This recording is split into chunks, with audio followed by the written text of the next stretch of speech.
नमस्कार, आप देख रहे हैं डीडी न्यूज। आपके साथ मैं हूं गौरव श्रीवास्तव। तो चलिए बुलेटिन की शुरुआत करते हैं और सबसे पहले नजर डालते हैं इस वक्त की हेडलाइंस पर। विश्व पर्यावरण दिवस पर प्रधानमंत्री मोदी ने लगाया सिंदूर का पौधा। एक पेड़ मां के नाम अभियान को आगे बढ़ाने का दिया संदेश। 200 इलेक्ट्रिक बसों को भी दिखाई हरी झंडी। राज्यों में भी हुए तमाम कार्यक्रम।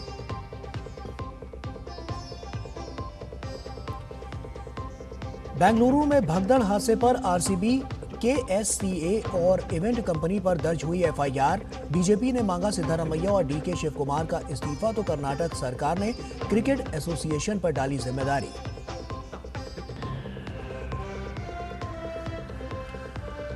नक्सलियों के खिलाफ संघर्ष में सुरक्षा बलों को एक और बड़ी कामयाबी। छत्तीसगढ़ के बीजापुर में सुरक्षा बलों ने 1 करोड़ के इनामी नक्सली नरसिम्हाचलम उर्फ गौतम उर्फ सुधाकर को किया ढेर।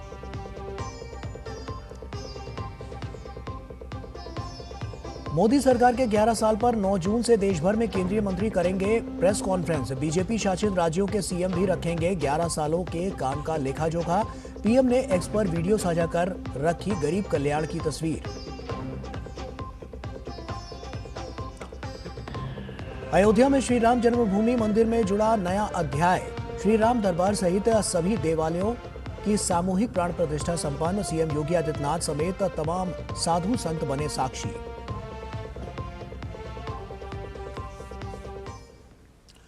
और आइए शुरुआत करते हैं। विश्व पर्यावरण दिवस के मौके पर आज प्रधानमंत्री नरेंद्र मोदी ने अरावली पर्वतमाला को फिर से हरा भरा बनाने के लिए एक बड़े अभियान की शुरुआत की है। पीएम मोदी ने अपने आवास पर सिंदूर का एक पौधा लगाया, तो दिल्ली वालों को भी सैकड़ों इलेक्ट्रिक बसों की सौगात दी है। पर्यावरण संरक्षण के लिहाज से भी सभी कदम खासे महत्वपूर्ण हैं, जो पृथ्वी के संरक्षण में बड़ा योगदान निभाने की अच्छी शुरुआत है।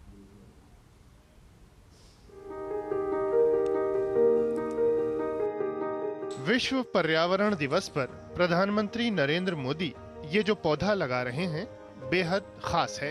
ये सिंदूर का पौधा पीएम को पिछले दिनों गुजरात दौरे के दौरान भेंट किया गया था। 1971 के युद्ध में साहस और पराक्रम की अद्भुत मिसाल पेश करने वाली कच्छ की वीरांगना माताओं बहनों ने पीएम को इसे भेंट किया था।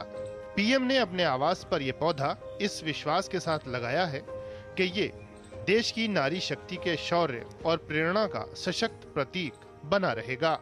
हम सिंदूर को रोपा, उसको भेंट दिया, वो उधर दिल्ली में लगाया। और आज विश्व दिन है, पर्यावरण का दिन है, वो लगाया। हम देखा कि वो पानी डालता है, हमको बहुत अच्छा लगा। पीएम विश्व पर्यावरण दिवस पर दिल्ली के भगवान महावीर वनस्थली उद्यान गए और पौधा लगाकर एक पेड़ मां के नाम अभियान को आगे बढ़ाने का संदेश दिया। पीएम ने इसे अरावली पर्वतमाला के फिर से वनीकरण के प्रयास, अरावली ग्रीन वॉल परियोजना का भी हिस्सा बताया। पीएम ने अरावली पर्वत श्रृंखला को लेकर पर्यावरणीय चुनौतियों के समाधान की प्रतिबद्धता जताते हुए कहा कि इसके लिए पारंपरिक पौधारोपण विधियों के साथ ही नई तकनीकों को प्रोत्साहित किया जाएगा।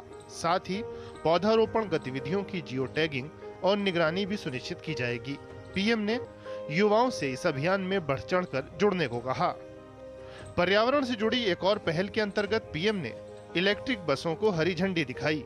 दिल्ली सरकार की ये पहल सतत विकास और हरित शहरी परिवहन को प्रोत्साहन देने की दिशा में बड़ा कदम है। इससे पहले पीएम ने सोशल मीडिया प्लेटफॉर्म एक्स पर एक वीडियो शेयर किया। पीएम ने विश्व पर्यावरण दिवस पर धरती की रक्षा करने और पर्यावरण से जुड़ी चुनौतियों पर नियंत्रण के लिए प्रयास मजबूत करने का संदेश दिया। प्रधानमंत्री नरेंद्र मोदी पर्यावरण संरक्षण की दिशा में बीते 11 वर्ष में ठोस प्रयास करते रहे हैं। इन प्रयासों को देश ही नहीं वैश्विक स्तर पर भी जबरदस्त सराहना मिली है। Bureau report, DD news. और वहीं विश्व पर्यावरण संरक्षण को बढ़ावा देने के लिए आज से एक पेड़ मां के नाम 2.0 अभियान की शुरुआत हुई। इस मौके पर केंद्रीय मंत्रियों, राज्यों के मुख्यमंत्रियों समेत विभिन्न क्षेत्रों के लोगों ने एक पेड़ लगाकर इस अभियान में हिस्सा लिया। राष्ट्रपति द्रौपदी मुर्मू ने भी इस अभियान पर लोगों को शुभकामनाएं दी हैं, तो देश भर में आम लोग बड़ी संख्या में इस अभियान के साथ जुड़ रहे हैं। पर्यावरण संरक्षण के प्रति लोगों को जागरूक करने के लिए दुनिया भर में गुरुवार को विश्व पर्यावरण दिवस मनाया गया। इस मौके पर स्कूल शिक्षा एवं साक्षरता विभाग ने नई दिल्ली में एक पेड़ मां के नाम 2.0 अभियान की शुरुआत की। ये अभियान स्कूलों के नेतृत्व में सतत भविष्य की एक पहल है, जिसका उद्घाटन केंद्रीय शिक्षा मंत्री धर्मेंद्र प्रधान ने किया। शिक्षा मंत्री ने इस मौके पर एक पेड़ मां के नाम अभियान पर तैयार किए गए मॉड्यूल्स को भी लॉन्च किया।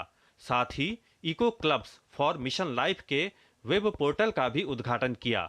इस मौके पर शिक्षा राज्य मंत्री सुकांत मजूमदार और दिल्ली के शिक्षा मंत्री आशीष सूद भी मौजूद थे। शिक्षा मंत्री धर्मेंद्र प्रधान ने कहा कि एक पेड़ मां के नाम 2.0 अभियान के तहत देश भर के स्कूलों में 10 करोड़ पेड़ लगाने का लक्ष्य तय किया गया है। देश भर में विश्व पर्यावरण दिवस की धूम देखने को मिली। कई राज्यों के मुख्यमंत्रियों ने विश्व पर्यावरण दिवस के कार्यक्रम में शिरकत की और एक पेड़ मां के नाम अभियान के तहत पौधा लगाया। साथ ही पर्यावरण बचाने का संदेश भी दिया। उत्तर प्रदेश को हम लोग पर्यावरण की समस्या से मुक्त करेंगे और हरा भरा वातावरण देकर के आने वाली पीढ़ी के लिए सुखद और मंगलमय जीवन देने की कामना के साथ इस कार्यक्रम को आगे बढ़ाएंगे। हमें अपने पर्यावरण को, हमें अपनी सृष्टि को, अपनी मातृभूमि को स्वच्छ रखना है, साफ रखना है। पर्यावरण संरक्षण के लिए हम सब संकल्पबद्ध होकर अपने जीवन में काम करें। सिंगल यूज प्लास्टिक को पूर्णतः यहाँ बैन किया गया है, बंद करें। We have launched a very good portal today to actually inspire people to plant a tree in the name of their mother. राष्ट्रपति द्रौपदी मुर्मू ने विश्व पर्यावरण दिवस की शुभकामनाएं दी हैं। राष्ट्रपति ने एक्स पर कहा कि विश्व पर्यावरण दिवस पर आइए हम अपने ग्रह की रक्षा के लिए अपनी प्रतिबद्धता को सुनिश्चित करें। आइए हम संसाधनों के संरक्षण और पर्यावरण के अनुकूल व्यवहार को बढ़ावा देने के लिए मिलकर काम करें। पर्यावरण के लिए हर कदम एक अंतर पैदा करता है और हमारे सामूहिक प्रयासों से आने वाली पीढ़ियों के लिए एक हरियाली भरी धरती तैयार हो सकती है। विजयवाड़ा मंडल में विश्व पर्यावरण दिवस पर रेलवे ने समाज को प्लास्टिक मुक्त भारत का संदेश दिया, तो वहीं यूपी के बरेली में वॉकाथॉन आयोजित कर लोगों को पर्यावरण संरक्षण के लिए प्रेरित किया गया। ब्यूरो इनपुट्स के साथ निशांत सौरभ की रिपोर्ट, डीडी न्यूज। और वहीं कल बेंगलुरु में हुई भगदड़ में 11 लोगों की मौत हो गई थी और 33 लोग घायल हो गए थे। इस घटना के पीछे जिम्मेदार कौन है, इसको लेकर अब आरोप प्रत्यारोप का काम शुरू हो गया है। कर्नाटक सरकार ने RCB, Karnataka state cricket association, event company पर एफआईआर दर्ज की है, तो वहीं भगदड़ के लिए कथित रूप से जिम्मेदार पुलिस अधिकारियों के खिलाफ कड़ी कार्रवाई करते हुए शहर के पुलिस आयुक्त सहित कई उच्च पदस्थ अधिकारियों को निलंबित कर दिया है। और इस बीच हाईकोर्ट ने इस मामले का स्वतः संज्ञान लेते हुए कर्नाटक सरकार को नोटिस जारी किया है। और इस बीच कार्यक्रम से पहले इतनी बड़ी भीड़ को संभालने के लिए इंतजाम न करने को लेकर कर्नाटक सरकार सवालों के घेरे में है, तो बीजेपी ने राज्य सरकार पर गंभीर लापरवाही का आरोप लगाया है और मुख्यमंत्री से इस्तीफा मांगा है। बुधवार को बेंगलुरु में हुई भगदड़ में 11 लोगों की दुखद मौत हो गई थी, तो 33 लोग घायल हो गए थे। इस घटना के बाद कर्नाटक के गृह मंत्री जी परमेश्वर ने चिन्नास्वामी स्टेडियम का दौरा किया, तो घटना के लिए नियुक्त किए गए जांच अधिकारी बेंगलुरु शहरी उपायुक्त जी जगदीश ने चिन्नास्वामी स्टेडियम पहुंचकर घटना के बारे में तथ्य जुटाने शुरू कर दिए हैं। Chief Minister has already made a statement. He has already addressed the media also, and he has ordered a magisterial inquiry by a Deputy Commissioner Urban, Bangalore, and till a report comes from the inquiry, we will not be able to say anything. Today I visited the KSCA stadium. I seen all the events here. I will issue notice to some people for inquiry. I will conduct an inquiry. I will finish within 15 days. I will issue notice to KSCA, RCB, event manager, and police department, police commissioner also. इस घटना पर Bengaluru high court ने स्वतः संज्ञान लिया है और इस मुद्दे पर हाईकोर्ट ने कर्नाटक सरकार को नोटिस भी जारी किया। मामले की अगली सुनवाई 10 जून के लिए निर्धारित की गई है। कांग्रेस की कर्नाटक सरकार अचानक भीड़ बढ़ने से इंतजाम कम पड़ जाने को इस घटना के पीछे मुख्य वजह मान रही है, तो बीजेपी ने कर्नाटक सरकार पर लोगों की जान के साथ खिलवाड़ करने का आरोप लगाया है। बीजेपी ने कर्नाटक की कांग्रेस सरकार पर पुलिस की सलाह को नजरअंदाज करने का भी आरोप लगाया और कहा कि जीत के जश्न में सिद्धारमैया सरकार इतनी खो गई कि उसने लोगों की जान की परवाह ही नहीं की। Some decision was there, they wanted to come when they open, and that is all debatable. Things has happened. Now let us be a part of the grief. We want to respect them. It is our family members. We all are, my CM is also shocked, my Home Minister is also shocked, the entire government is shocked. The state is mourning for this. Karnataka के बेंगलुरु में जो हुआ है, it was a government manufactured stampede. And look at the audacity of the Chief Minister. Chief Minister Siddaramaiah कहते हैं ऐसे stampede तो बाकी जगहों में होते रहते हैं. He's trying to normalize a stampede in which 11 innocent lives, 11 valuable lives have been lost. इस बीच रॉयल चैलेंजर्स बेंगलुरु की ओर से भगदड़ में मारे गए सभी 11 लोगों के परिजनों को 10-10 लाख रुपए मुआवजा देने की घोषणा की गई है। घायलों को भी आर्थिक मदद की बात कही गई है। इस घटना के बाद से पूरे देश में गम का माहौल है और हर कोई यही जानना चाह रहा है कि इतनी बड़ी घटना के पीछे जिम्मेदार कौन है। Bureau report, TD news. और अब नरेंद्र मोदी सरकार के 11 साल पूरे होने पर देखते हैं उससे जुड़ी कुछ खास खबरें। –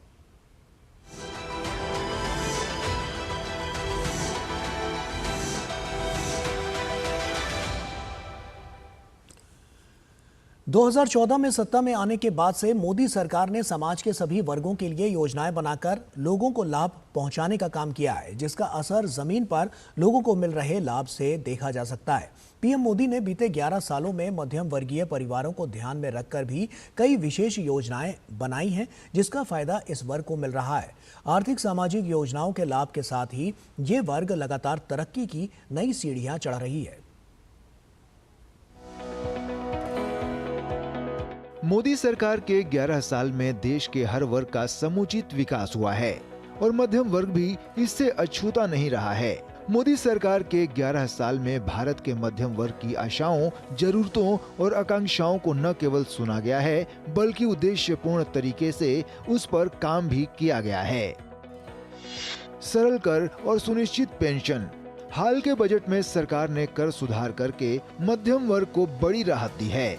बजट में 12.75 लाख रुपए तक की आय पर शून्य कर करोड़ों लोगों को लाभ दिया गया है। हम लोग को टैक्स देना पड़ता था, पेपर महीनों तक बनाना पड़ता था और साल में टैक्स बहुत अधिक देना पड़ता था। मैं छोटा व्यवसायी हूँ, मैं छोटा परिवार से आता हूँ,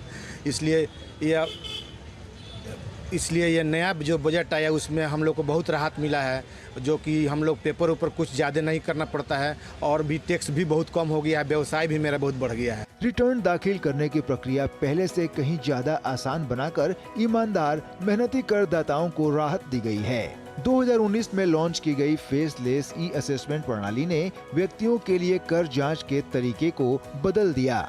सरकारी कर्मचारियों और उनके परिवारों के लिए सामाजिक सुरक्षा को मजबूत करने के एक बड़े कदम के तौर पर केंद्रीय मंत्रिमंडल ने 24 अगस्त 2024 को एकीकृत पेंशन योजना को मंजूरी दी। मुद्रास्फीति नियंत्रण। 2014 तक के वर्षों में बढ़ती कीमतों ने मध्यम वर्ग के परिवारों को लगातार तनाव में रखा। 2014 से चीजें बदलने लगी। अगले 11 सालों में महंगाई पर पूरी तरह से काबू पाया गया। 2015-16 से 2024-25 तक महंगाई औसत दर गिरकर सिर्फ 5% रह गई। यह अंतर सिर्फ आंकड़ों में ही नहीं, बल्कि रोजमर्रा की जिंदगी में भी दिखाई देता है। शहरी विकास और कनेक्टिविटी। पिछले 11 वर्षों में भारत के शहरी परिदृश्य में उल्लेखनीय बदलाव आया है। किफायती आवास उन लोगों तक पहुंच गया है जिन्हें इसकी सबसे ज्यादा जरूरत थी। बेहतर सड़कें, स्वच्छ हवा, बेहतर सार्वजनिक सेवाएं और आधुनिक परिवहन व्यवस्था के साथ शहर ज्यादा रहने लायक बन गए हैं। 25 जून 2015 को शुरू किए गए स्मार्ट सिटीज मिशन ने भारतीय शहरों को एक नया जीवन दिया। प्रधानमंत्री आवास योजना लाखों मध्यम वर्ग और निम्न आय वाले परिवारों के लिए एक मजबूत आशा बन गई है। शहरी परिवहन में सबसे बड़ी तेजी देखी गई। अब तक 29 शहरों में मेट्रो रेल चल रही है या बन रही है। मई 2025 तक भारत में 1013 किलोमीटर मेट्रो लाइन परिचालन में थी, जो 2014 में सिर्फ 248 किलोमीटर थी, यानी सिर्फ 11 साल में 763 किलोमीटर का इजाफा। कुल मेट्रो रेल नेटवर्क के मामले में भारत अब दुनिया भर में तीसरे स्थान पर है। मध्यम वर्ग के लिए बनी उड़ान योजना ने आम नागरिकों के लिए हवाई यात्रा को सस्ता और सुलभ बना दिया है। घर खरीदने वालों के हितों की रक्षा करने और आवास क्षेत्र में पारदर्शिता लाने के लिए संसद ने 2016 में रियल एस्टेट अधिनियम पारित किया। आयुष्मान भारत के जरिए मध्य वर्ग को गुणवत्तापूर्ण स्वास्थ्य सेवा को किफायती और सुलभ बनाया गया है। वरिष्ठ नागरिकों के लिए मुफ्त अस्पताल में भर्ती से लेकर देश भर में उपलब्ध कम कीमत वाली दवाओं तक आज लोगों के पास अपने स्वास्थ्य खर्चों पर बेहतर नियंत्रण है। प्रधानमंत्री भारतीय जन औषधि परियोजना ने जरूरी दवाओं को आम नागरिकों की पहुंच में ला दिया है। 20 मई 2025 तक जन औषधि केंद्रों की संख्या 2014 में सिर्फ 80 से बढ़कर 16,469 हो गई थी। पिछले 11 वर्षों में सरकार ने सार्थक तरीकों से मध्यम वर्ग के उत्थान के लिए अटूट प्रतिबद्धता दिखाई है। Bureau report, DD news. और बीते 11 वर्षों में मोदी सरकार ने कल्याणकारी योजनाओं और प्रभावी नीतियों के जरिए देश के हर वर्ग को उसके अधिकार और सम्मान से सशक्त किया है। पिछले एक दशक में एनडीए सरकार ने कई लोगों को गरीबी के चंगुल से निकालने के लिए महत्वपूर्ण कदम उठाए हैं, जिसमें सशक्तिकरण, बुनियादी ढांचे और समावेशन पर ध्यान केंद्रित किया गया है। देखिए मोदी सरकार के 11 वर्षों पर ये खास रिपोर्ट। 26 मई 2014 को शपथ लेते ही पीएम मोदी ने केंद्र सरकार की प्राथमिकता साफ कर दी थी। गरीब किसान को समर्पित मोदी सरकार ने बीते 11 वर्षों में कल्याणकारी योजनाओं के जरिए सुखद बदलाव की कहानी लिखी है। 15 अगस्त 2014 को लाल किले की प्राचीर से प्रधानमंत्री जन धन योजना का ऐलान किया, जो दुनिया की सबसे बड़ी वित्तीय समावेशन की योजना बनी। न केवल 55.40 करोड़ खाते जीरो बैलेंस पर खोले गए, केंद्र सरकार की योजनाओं का डीबीटी के जरिए सीधा फायदा भी पहुंचा। डीबीटी से अब तक कुल 3.48 लाख करोड़ रुपए की बचत भी हुई है। SBI में मैंने जनधन अकाउंट खुलाया है और खुलाया तो किसी प्रकार का कोई चार्ज नहीं कटता है और डीबीटी के माध्यम से सरकारी पैसा भी हम लुप्त उठा रहे हैं खाते से। मोदी सरकार ने गरीबों के जीरो बैलेंस पर खाता खोलने के साथ ही कई सामाजिक योजनाओं का फायदा सुनिश्चित किया। पीएम मुद्रा योजना की शुरुआत 8 अप्रैल 2015 को की गई, जिसके तहत अलग अलग वर्ग में 10 लाख तक बिना गारंटी कर्ज गरीबों को सस्ते दर पर मुहैया कराया गया, जिससे वो अपना कोई स्वरोजगार कर सके। 2025 में इस योजना के तहत कर्ज की सीमा को बढ़ाकर 20 लाख रुपए कर दिया गया। बीते वर्षों में 11 सालों में मोदी सरकार ने रेहड़ी पटरी वालों की भी सुध ली है। पीएम स्वनिधि योजना के जरिए स्ट्रीट वेंडर्स को आसानी से कर्ज मुहैया कराया गया है। इसके साथ ही मोदी सरकार ने बीते 11 सालों में स्वयं सहायता समूहों के जरिए महिलाओं को आर्थिक रूप से सशक्त बनाने का कार्य किया है। आंकड़ों के मुताबिक पिछले साल 13 मार्च 2024 तक 90.76 लाख समूहों के जरिए 10.04 करोड़ महिलाओं को आर्थिक रूप से सशक्त बनाया गया है।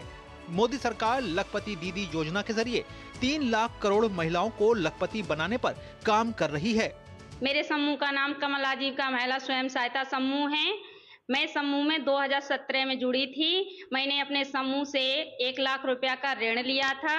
उस ऋण से मैंने 2 भैंस खरीदी, जिनसे आज मेरी आमदनी 1 लाख रुपए से ज्यादा वार्षिक है। 1 मई 2016 को उत्तर प्रदेश के बलिया से पीएम मोदी ने एक ऐसा ही बड़ा ऐलान किया। देश भर में गरीब महिलाओं को रसोई गैस कनेक्शन देने की उज्ज्वला योजना की शुरुआत की गई। 1 मार्च 2024 तक उज्ज्वला योजना के जरिए 10.33 करोड़ रसोई गैस कनेक्शन दिए जा चुके हैं। बारिश में सभी टाइम चूल्हे पे बनाते थे पहले। जब से गैस मिली है इस पे चूल्हा पर नहीं बनाते हैं, जब से गैस पे बनाते हैं। सरकार ये सुनिश्चित कर रही है कि देश में हर गरीब के पास अपना मकान हो, जहां शौचालय सहित मूलभूत सुविधाएं भी हों। इस दिशा में प्राथमिकता पर कार्य किया गया है। पीएम आवास ग्रामीण के जरिए करोड़ों गरीबों को सुविधाओं से युक्त 4 करोड़ से अधिक पक्के मकान दिए गए हैं। प्रधानमंत्री आवास योजना के तहत हमको आवास मिला है। उसमें हमको 2 किस्त मिला है, इसलिए हम मोदी जी को का आभारी हूं और उसको धन्यवाद करता हूं। साल 2017 में शुरू की गई सौभाग्य योजना के जरिए हर इच्छुक घरों में बिजली कनेक्शन दिया गया है। मोदी सरकार अब हर घर नल योजना को तेजी से आगे बढ़ा रही है। जिससे देश के दूर दराज के इलाकों में रहने वाले लोगों को भी पीने का स्वच्छ पानी मिल सके। मोदी सरकार ने ये भी सुनिश्चित करने का काम किया है कि किसी गरीब को भूखे पेट ना सोना पड़े। कोरोना काल से शुरू हुई पीएम गरीब कल्याण अन्न योजना के जरिए अब देश के 81 करोड़ से अधिक लोगों को मुफ्त अनाज मुहैया कराया जा रहा है। ये जो गरीब कल्याण अन्न योजना प्रधानमंत्री के द्वारा है, उसका मैं लाभ ले रही हूँ। इसके लिए मैं सरकार को धन्यवाद करना चाहती हूँ। बीते 11 सालों में करीब 25 करोड़ लोग गरीबी रेखा से ऊपर आए हैं, जो कि एक रिकॉर्ड है। मोदी सरकार ने अपनी कल्याणकारी योजनाओं में अंत्योदय की अवधारणा को सबसे ऊपर रखा है, जिससे देश के हाशिए पर रही वंचित आबादी को सबसे ज्यादा लाभ मिला है। शैलेंद्र मिश्र के साथ bureau report, DD news, Delhi. और जम्मू कश्मीर के लिए 6 जून का दिन ऐतिहासिक है। प्रधानमंत्री नरेंद्र मोदी कल केंद्र शासित प्रदेश को कई महत्वपूर्ण बुनियादी ढांचा परियोजनाओं की सौगात देंगे और इन परियोजनाओं में दुनिया का सबसे ऊंचा रेलवे पुल चिनाब ब्रिज भी शामिल है। साथ ही श्री माता वैष्णो देवी कटरा से श्रीनगर तक वंदे भारत एक्सप्रेस का संचालन भी शुरू किया जाएगा।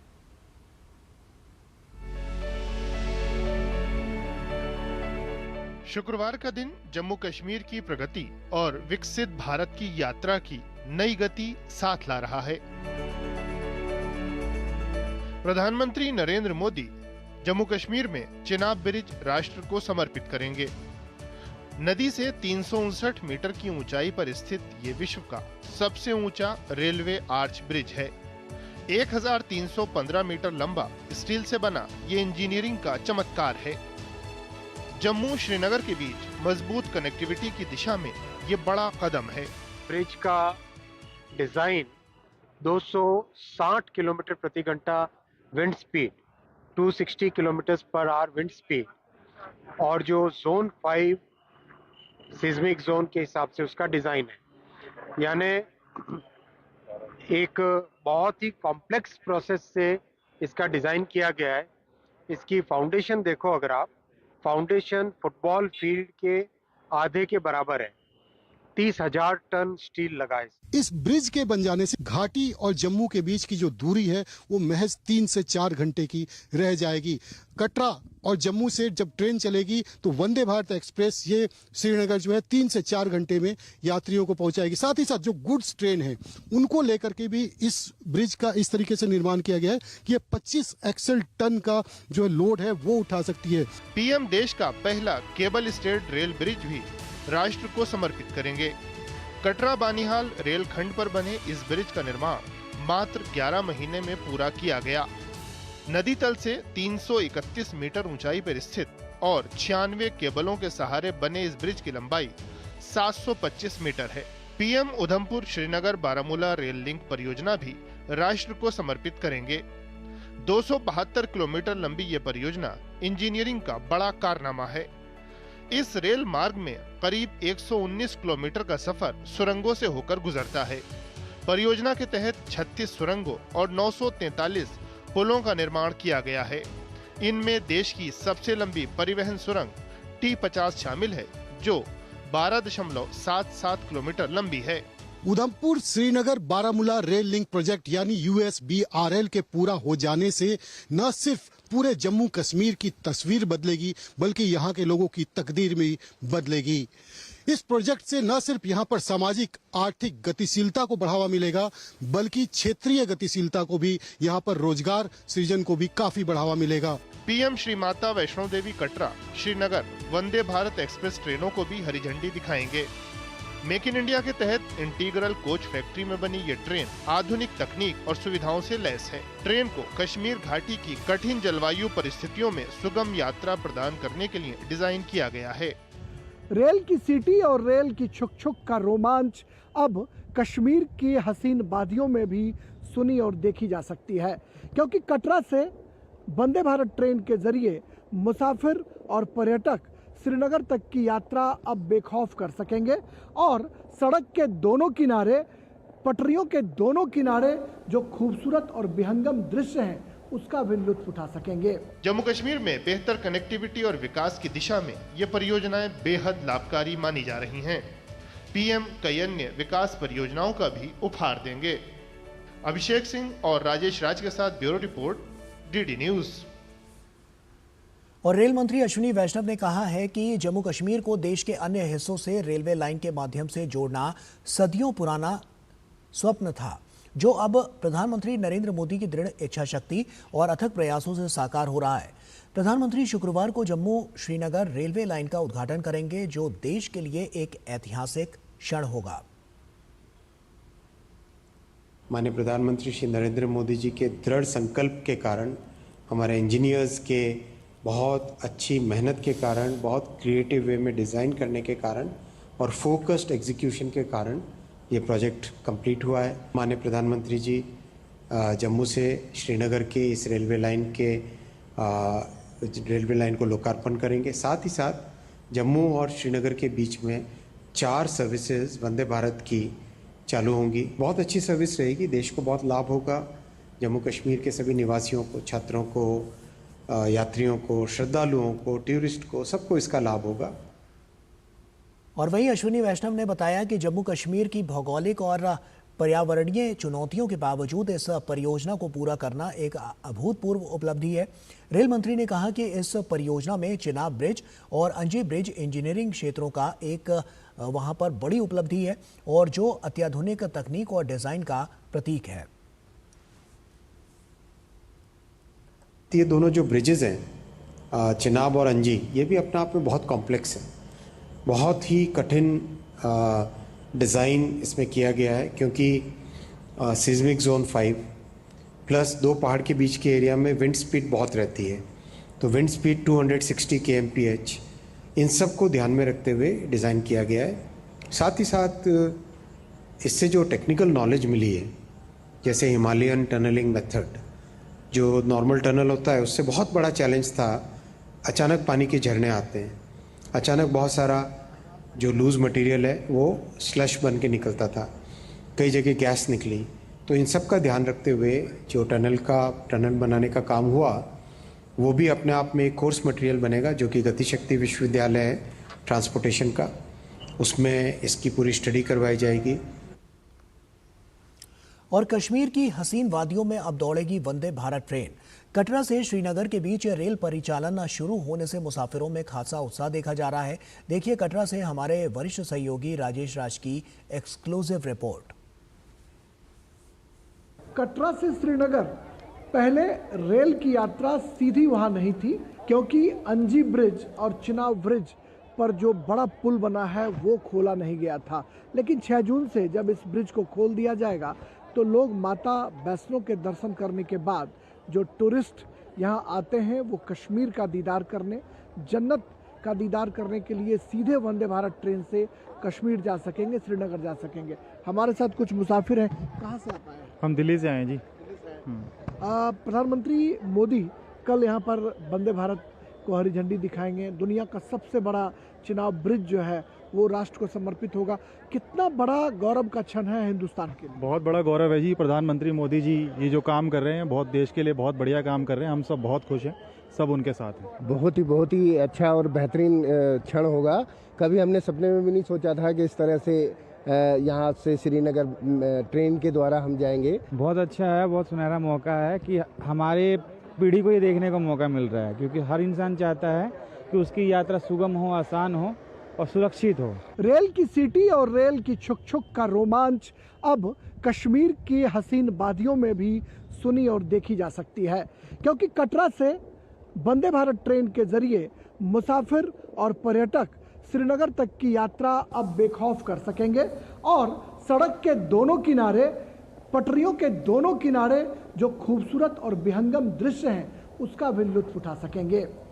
इससे न सिर्फ कश्मीर में पर्यटन को बढ़ावा मिलेगा, बल्कि माता वैष्णो देवी आने वाले वो भी आराम से श्रीनगर तक की यात्रा कर सकेंगे।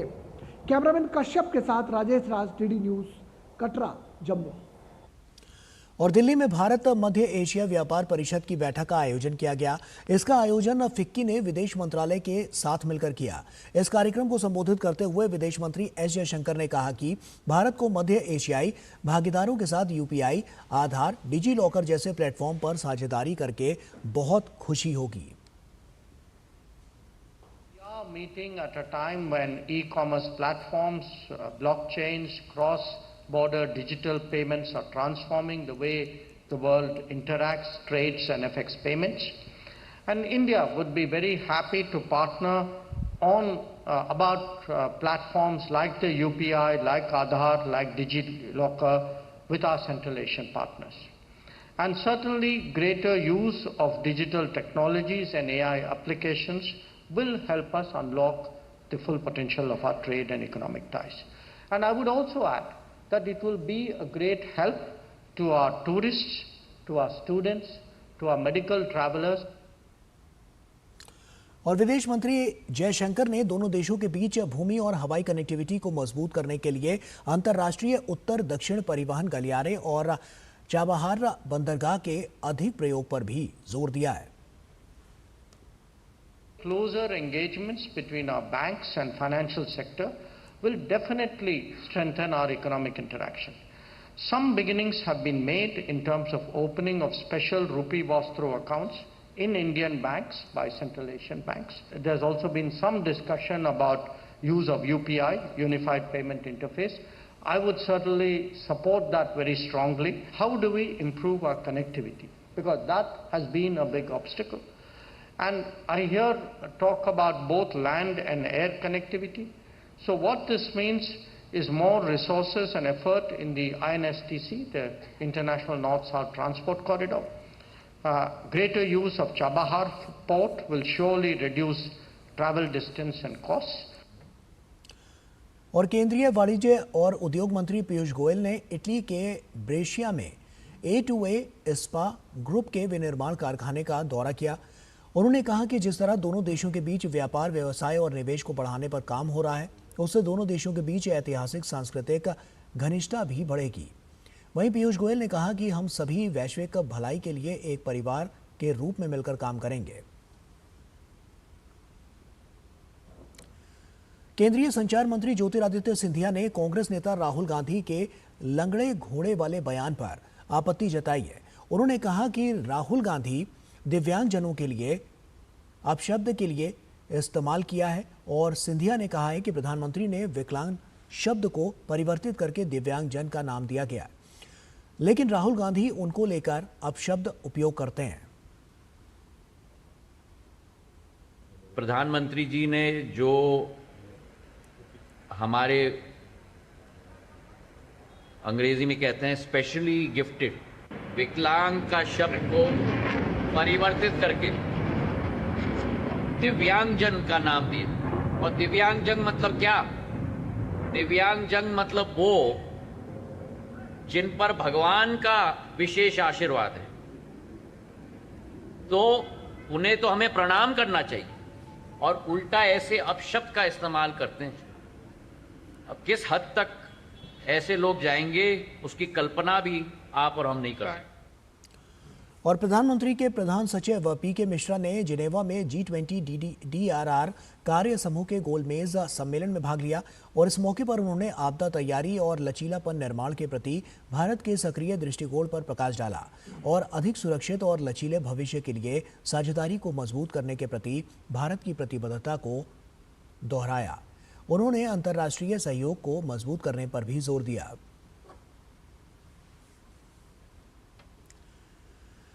विकसित कृषि संकल्प अभियान एक राष्ट्रव्यापी अभियान है जिसे भारतीय कृषि के आधुनिकीकरण के लिए वैज्ञानिक प्रसार, स्थायी प्रथाओं और किसान सशक्तिकरण के माध्यम से प्रारंभ किया गया है।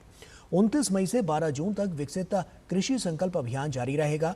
इस अभियान के तहत 16,000 वैज्ञानिकों की 2170 टीमें गांव-गांव में जाकर करोड़ों किसानों से सीधा संवाद कर रही हैं।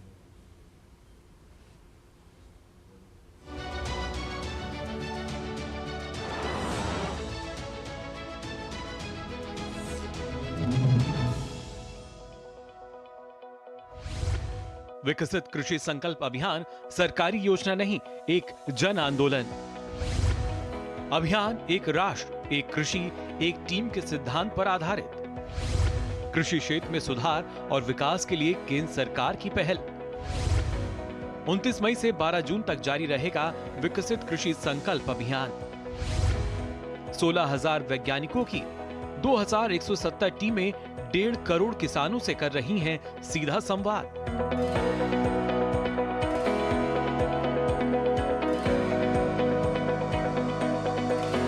बीते एक दशक में भारत सरकार की नीतियों और योजनाओं के कारण कृषि क्षेत्र में काफी तरक्की देखी जा रही है। हमारे किसान अब रिकॉर्ड उत्पादन कर रहे हैं, लेकिन तेजी से बदलते समय में भारत की कृषि में भी व्यापक बदलाव लाने की जरूरत है, क्योंकि अब मार्केट भी बदल रहा है और ग्राहकों की प्राथमिकता भी बदल गई है। ऐसे में जरूरत है भारत की कृषि को और आधुनिक कैसे बनाया जाए, इस पर किसानों के साथ बैठकर विचार विमर्श हो। इसी के लिए केंद्र सरकार ने कृषि क्षेत्र में सुधार और विकास को बढ़ावा देने के लिए देश भर में विकसित कृषि संकल्प अभियान शुरू किया है। इस अभियान के दौरान 2170 टीमें देश भर के 700 से अधिक जिलों, 65,000 गांवों और करीब 1.5 करोड़ किसानों तक पहुंच रही हैं। इस अभियान के तहत हमारे वैज्ञानिकों की टीम लैब टू लैंड का लक्ष्य लेकर आगे जा रही है। इस अभियान के शुभारंभ के मौके पर पीएम मोदी ने भारत के कृषि क्षेत्र को और अधिक आधुनिक बनाने पर जोर दिया। विकसित भारत के लिए भारत की कृषि को भी विकसित होना है।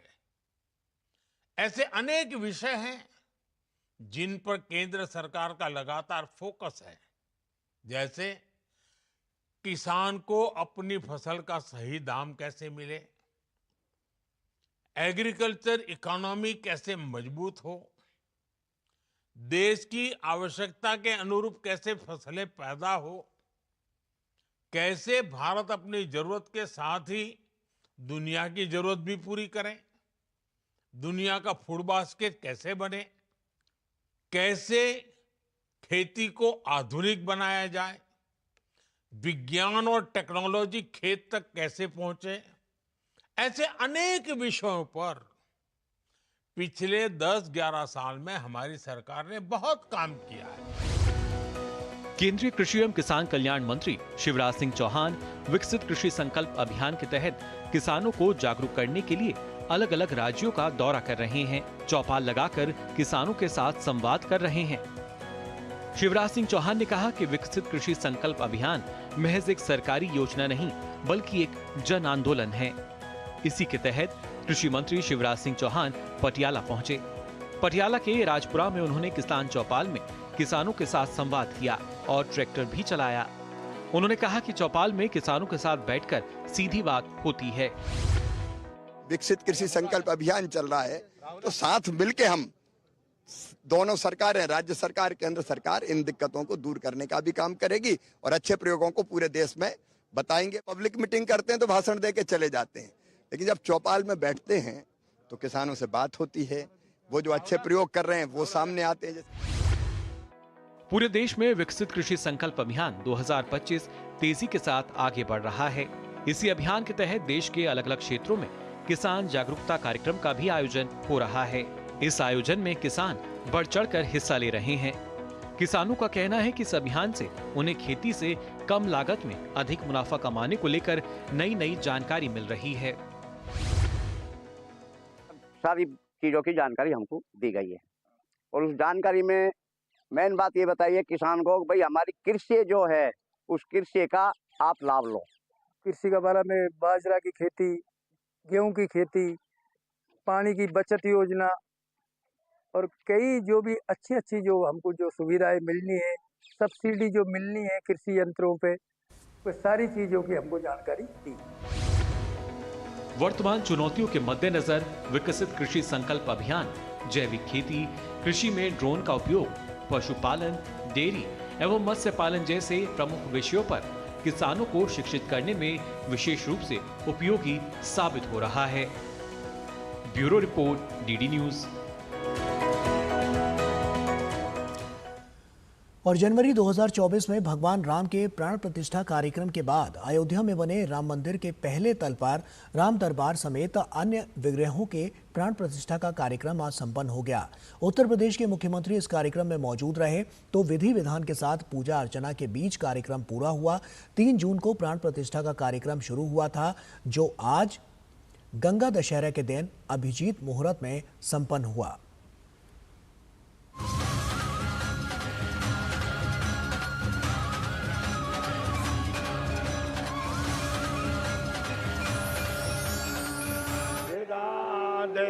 22 जनवरी 2024 को अयोध्या में हुई श्री राम लला के प्राण प्रतिष्ठा के बाद अयोध्या में एक और नया अध्याय जुड़ गया है।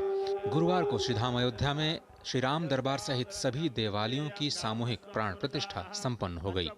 गुरुवार को मुख्यमंत्री योगी आदित्यनाथ ने भव्य मंदिर में राजा राम की प्राण प्रतिष्ठा की।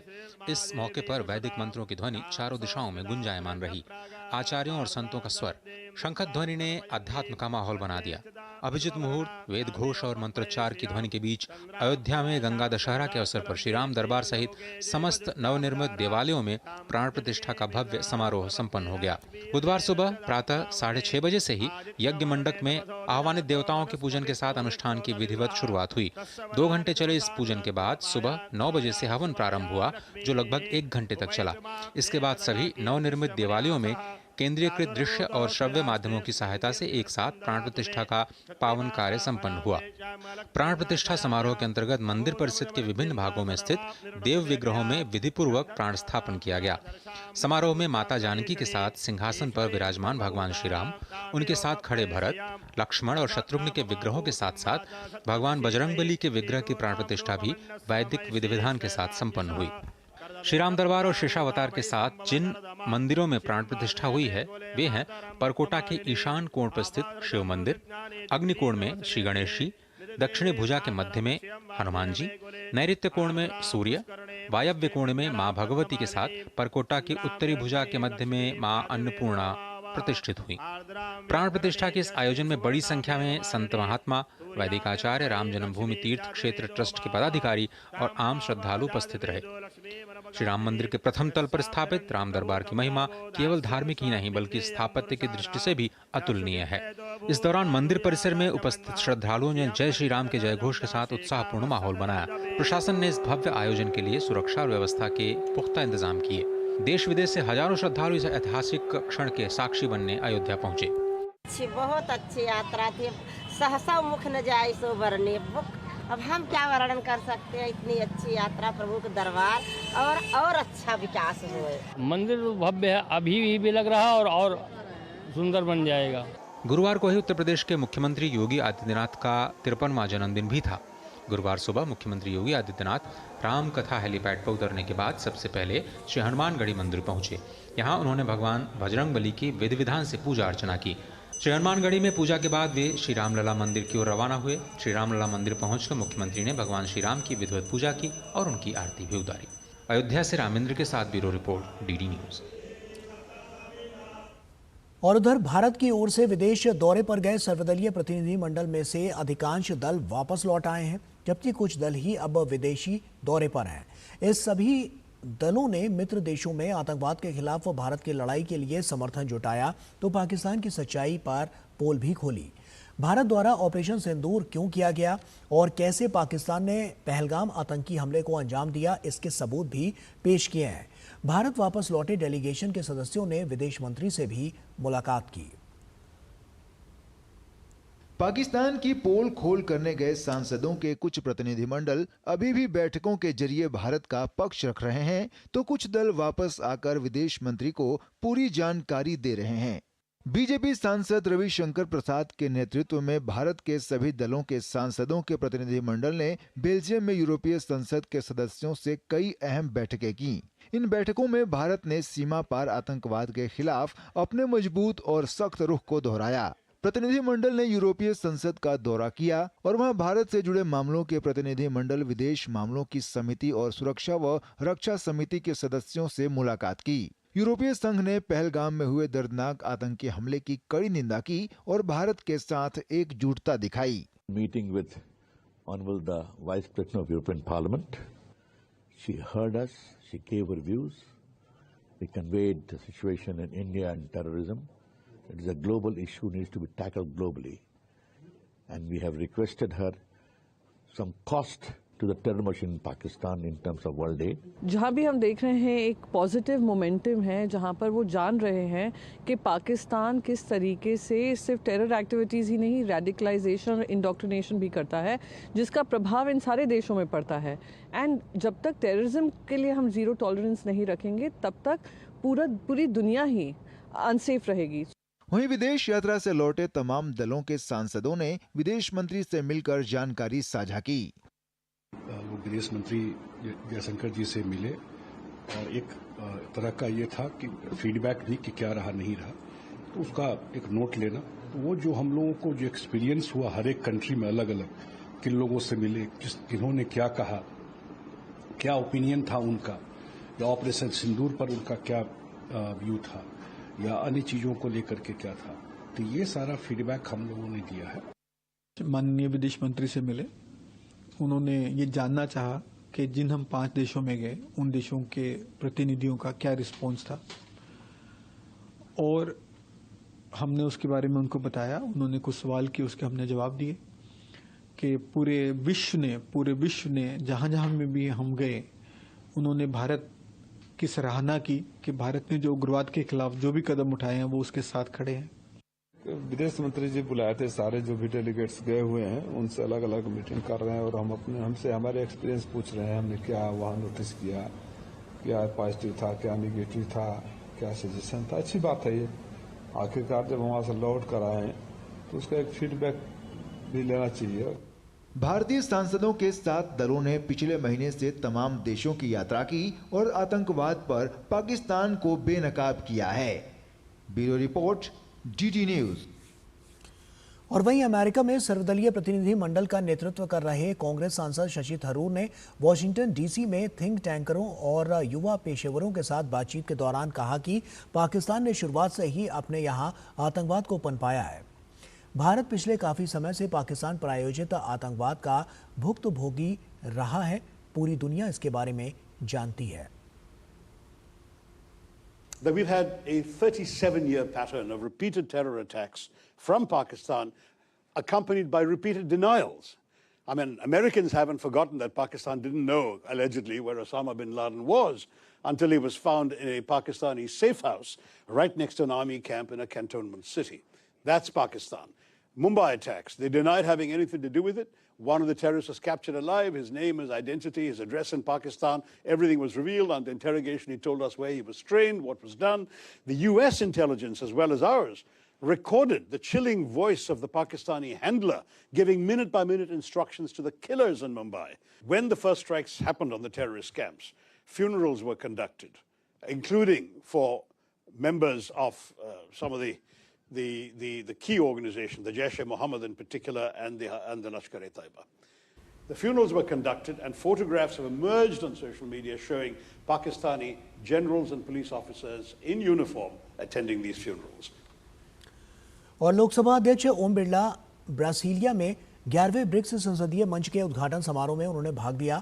ओम बिरला ने समावेशी ब्रिक्स साझेदारी के लिए अंतर संसदीय सहयोग को मजबूत करने के लिए भारत की गहरी प्रतिबद्धता की पुष्टि की। उन्होंने कहा कि ये मंच हमारी सांस्कृतिक विविधता, आपसी सम्मान और सामूहिक सहमति की परंपरा का प्रतिनिधित्व करता है, जो मिलकर समावेशी और सतत विकास की नींव रखते हैं।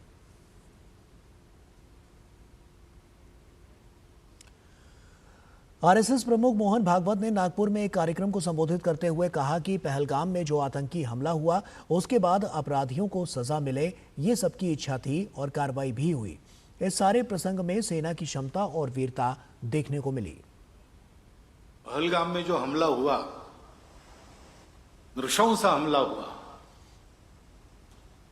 और हमारे नागरिकों को हमारे देश के अंदर आकर आतंकवादियों के द्वारा मारा गया, तो स्वाभाविक सबके मन में दुख था, क्रोध था। अपने सेना की क्षमता और वीरता फिर से एक बार चमक उठी। रक्षा के विषय को लेकर जो तरह तरह के अनुसंधान हमारे होते हैं, उनका कारगर होना साबित हो गया।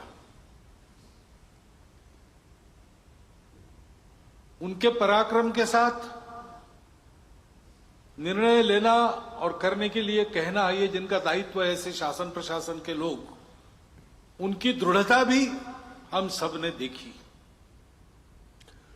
और वहीं उन्होंने देश के सभी राजनीतिक दलों की एकजुटता पर बल देते हुए कहा कि सभी राजनीतिक दलों में सूझबूझ और सारे मतभेद भूलकर आपसी सहयोग भी देख रहे हैं। ये देश के लिए बड़ा संबल है। वास्तव में ये उत्तम प्रजातंत्र की निशानी है। सब दलों के राजनयिकों में चिर प्रतीक्षित एक सूझबूझ और आपसी सहयोग, देश के हित में सारे मतभेद भूलकर, इसको भी हम देख रहे हैं। और संपूर्ण समाज ने अपनी एकता का एक बहुत बड़ा दृश्य खड़ा किया है। टेढ़ापन जब तक कायम है, द्विराष्ट्रवाद का भूत जब तक मन में कायम है, शांतिपूर्वक रह सके इसलिए अलग हुए और अलग होने के साथ ही अशांति करना प्रारंभ किया। ये दोगलापन जब तक जाता नहीं, तब तक देश पर ये खतरे बने रहेंगे। और विश्व पर्यावरण दिवस के मौके पर राजधानी दिल्ली में भारतीय लॉ फर्म सोसाइटी और CII ने संयुक्त रूप से एक सेमिनार का आयोजन किया, जिसका विषय था climate emergency, economic challenges and judicial trends in 2025 था। सेमिनार में पर्यावरण संरक्षण के लिए महत्वपूर्ण निर्णय देने वाले सर्वोच्च न्यायालय और दिल्ली उच्च न्यायालय के प्रतिष्ठित न्यायाधीश, पर्यावरणविद, पर्यावरण संरक्षण के लिए विधिक सक्रियता रखने वाले अधिवक्ता और अनेक प्रबुद्ध लोग भी इसमें शामिल हुए। सेमिनार की अध्यक्षता सुप्रीम कोर्ट के न्यायाधीश जस्टिस संजय करोल ने की और कार्यक्रम में दिल्ली उच्च न्यायालय के न्यायाधीश जस्टिस जसमीत सिंह भी मौजूद रहे। सेमिनार में सुप्रीम कोर्ट के पूर्व न्यायाधीश जस्टिस अभय S. ओका को पर्यावरण संरक्षण की दिशा में महत्वपूर्ण योगदान के लिए सेल्फ सस्टेनेबिलिटी अवार्ड 2025 प्रदान किया गया और पर्यावरण संरक्षण की दिशा में जस्टिस अभय S. ओका के दूरगामी प्रभाव वाले निर्णयों के आकलन द ओका इफेक्ट पुस्तिका का भी विमोचन किया गया। Supreme Court has held that pollution of air and water must be regarded as violation of Article 21 of the Constitution of India, as right to live in pollution-free environment is recognized as right guaranteed under Article 21 of the Constitution of India. More than right to live in pollution-free environment, Article 21 encompasses into itself in atmosphere which is completely polluted with air and other pollution. We can't live with dignity. आध्यात्मिक गुरु professor Pushpendra Kumar Aryam ने विश्व पर्यावरण दिवस के अवसर पर प्रधानमंत्री मोदी के एक पेड़ मां के नाम से प्रेरित होकर मसूरी स्थित भगवान शंकर आश्रम में पौधा रोपित किया। उन्होंने इस वर्ष 51,000 पौधे रोपने का लक्ष्य रखा।